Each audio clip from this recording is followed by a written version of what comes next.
শুরুতে জানিয়ে দেব, ডামি সরকারের নতজানু নীতির কারণে সীমান্তে হত্যা অভিযোগ মির্জা ফখরুলের। জানিয়ে দেব, নির্বাচন নিয়ে বিরোধী দলের বক্তব্য হাস্যকর বলছে ওবায়দুল কাদের। এছাড়া রয়েছে, দেশে গণতন্ত্র নেই বলেই নির্বাচন হয় না বলছে নজরুল ইসলাম। এদিকে উপজেলা পরিষদ নির্বাচন বর্জনে বিএনপির লিফলেট বিতরণ। সর্বশেষ জানিয়ে দিব, আওয়ামী লীগ যখনই ক্ষমতায় আসে তখনই দেশ লুটপাটের স্বর্গরাজ্য হয় অভিযোগ এবি পার্টির। ডামি সরকারের নতজানু নীতির কারণে সীমান্তে হত্যা অভিযোগ মির্জা ফখরুলের। বিএনপির মহাসচিব মির্জা ফখরুল ইসলাম আলমগীর বলেছেন, ভারতীয় সীমান্তরক্ষী বাহিনী বিএসএফ এর গুলিতে নিহত বাংলাদেশিদের রক্তে প্রতিদিন সীমান্ত রঞ্জিত হচ্ছে। এই হত্যাকাণ্ড সম্ভব হচ্ছে শুধু ডামি আওয়ামী সরকারের নতজানু নীতির কারণে। বাংলাদেশি নাগরিকদের হত্যার বিচার চাওয়া তো দূরের কথা, প্রতিবাদ করতেও পারে না এই ডামি সরকার।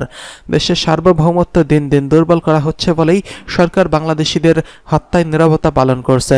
বুধবার গণমাধ্যমে পাঠানো এক বিবৃতিতে এসব কথা বলেন মির্জা ফখরুল। পঞ্চগড়ের তেঁতুলিয়া সীমান্তে বিএসএফ এর গুলিতে বাংলাদেশি নাগরিক আব্দুল জলিল ও ইয়াসিন আলী সহ নিহত হওয়ার ঘটনায় গভীর উদ্বেগ প্রকাশ করে এই নিন্দা ও প্রতিবাদ জানানো হয় এক বিবৃতিতে। বিএনপির মহাসচিব বলেন, ভারতীয় কর্তৃপক্ষকে খুশি রাখায় যেন ভোটারহীন আওয়ামী সরকারের পররাষ্ট্রনীতি। জনগণের নিরাপত্তাকে ঠেলে দেওয়া হয়েছে ভিন দেশের ইচ্ছার অনিচ্ছার উপর। গণতন্ত্রের অনুপস্থিতিতে জনগণের শাসন নেই বলেই ভারতীয় সীমান্তরক্ষী বাহিনী নির্বিচারে নির্বিঘ্নে হত্যাযজ্ঞ চালাচ্ছে। সৌদিতে পবিত্র ওমরা পালন শেষে এদিন দুপুরে সস্ত্রীক দেশে ফেরেন মির্জা ফখরুল ইসলাম আলমগীর। 2 মে ওমরা পালনের উদ্দেশ্যে ঢাকা ত্যাগ করেছিলেন তিনি। নির্বাচন নিয়ে বিরোধী দলের বক্তব্য হাস্যকর অভিযোগ ওবায়দুল কাদেরের। প্রথম ধাপের উপজেলা পরিষদ নির্বাচনে ভোট পড়ার হার সন্তোষজনক বলে মন্তব্য করেছেন আওয়ামী লীগের সাধারণ সম্পাদক ও সড়ক পরিবহন সেতুমন্ত্রী ওবায়দুল কাদের। তিনি বলেন, টার্নআউট সন্তোষজনক, প্রাণহানি ছাড়া একটা নির্বাচন সন্তোষজনক বলতেই হবে। বুধবার সন্ধ্যায় আওয়ামী লীগের সভাপতির রাজনৈতিক কার্যালয়ে আয়োজিত সংবাদ সম্মেলনে তাৎক্ষণিক প্রতিক্রিয়ায় তিনি এই কথা বলেন। ওবায়দুল কাদের বলেন, এবার নির্বাচন ধান কাটার একটা ব্যাপার আছে, ঝড় বৃষ্টির কারণে আরও অনেক জায়গায় হয়েছে। নির্বাচন কমিশন যেটা বলছে 30 থেকে 40% ভোট পড়েছে, এই পরিস্থিতিতে এটা সন্তোষজনক। তিনি বলেন, 139 উপজেলায় নির্বাচন হয়েছে। আপনাদেরও অনেক আশঙ্কা ছিল খুনোখুনি মারামারির। প্রথম পর্যায়ে বাংলাদেশে কোথাও প্রাণহানির ঘটনা ঘটেনি, কিছু জায়গায় ছোটখাটো বিচ্ছিন্ন ঘটনা ঘটেছে। আওয়ামী লীগের সাধারণ সম্পাদক বলেন, অধিকাংশ জায়গায় আওয়ামী লীগ প্রার্থীরা জয়লাভ করেছেন।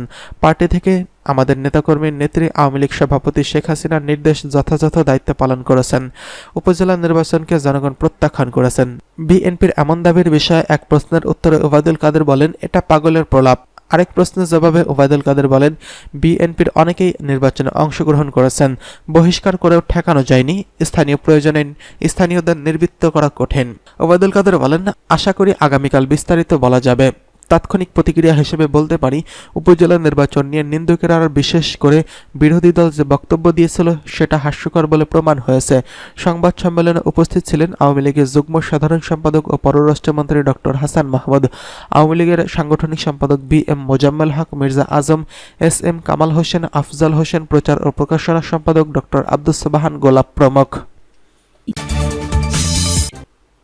দেশে গণতন্ত্র নেই বলেই নির্বাচন হয় না অভিযোগ নজরুল ইসলামের।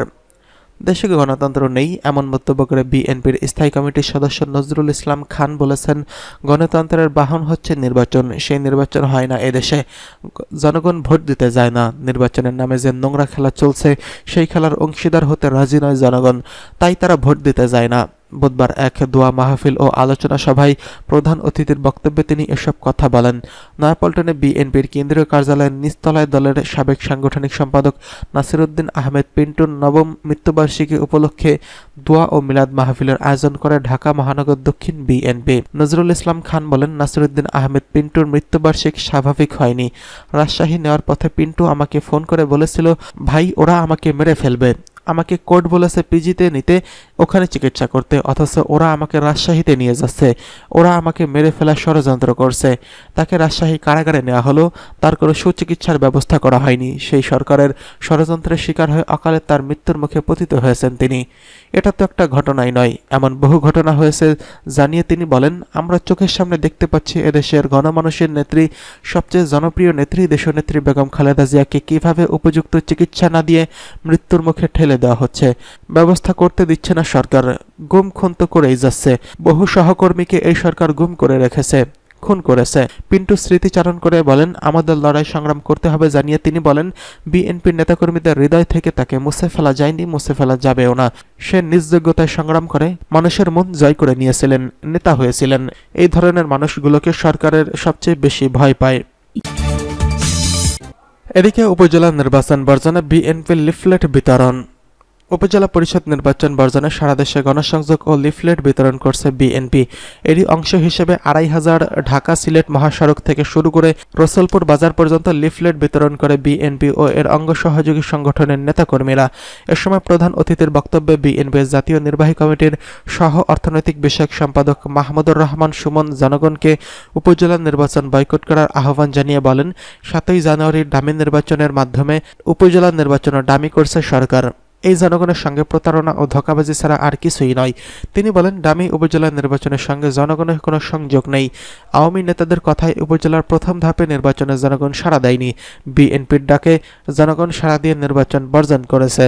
অবৈধ সরকারের প্রতারণার ফাঁদে তারা পা দেয়নি। বাকি ধাপের নির্বাচনে দেশের জনগণ বর্জন করবে। এ সময় উপস্থিত ছিলেন ২৫০০ থানা বিএনপির যুগ্ম সাধারণ সম্পাদক মহিউদ্দিন শামীম, নারায়ণগঞ্জ জেলা যুবদলের সাধারণ সম্পাদক মশিউর রহমান রনি প্রমুখ। আওয়ামী লীগ যখনই ক্ষমতায় আসে তখনই দেশ লুটপাটের স্বর্গরাজ্য হয়, অভিযোগ এবি পার্টির। আওয়ামী লীগ যখনই ক্ষমতায় আসে তখনই দেশ লুটপাটের স্বর্গরাজ্যে পরিণত হয় বলে মন্তব্য করেছেন এবি পার্টির নেতারা। তারা বলেছেন, ২০০৮ সালে যখন আওয়ামী লীগ ক্ষমতায় আসে তখন যে ব্যক্তির লাখ টাকা সঞ্চয় ছিল আজ তার হাত কপরদক্ষিণ শূন্য। সিন্ডিকেটের মাধ্যমে তারা অর্থ লুট ও পাচার করে ইউরোপ আমেরিকায় নিজেদের সাম্রাজ্য গড়ে তুলেছে।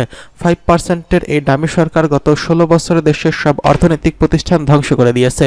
অনিয়ম, দুর্নীতি ও অর্থ পাচারের মাধ্যমে ব্যাংক ও আর্থিক খাত ধ্বংসের প্রতিবাদে আয়োজিত মিডিয়া ব্রিফিংয়ের এবি পার্টির নেতারা এই দাবি করেন।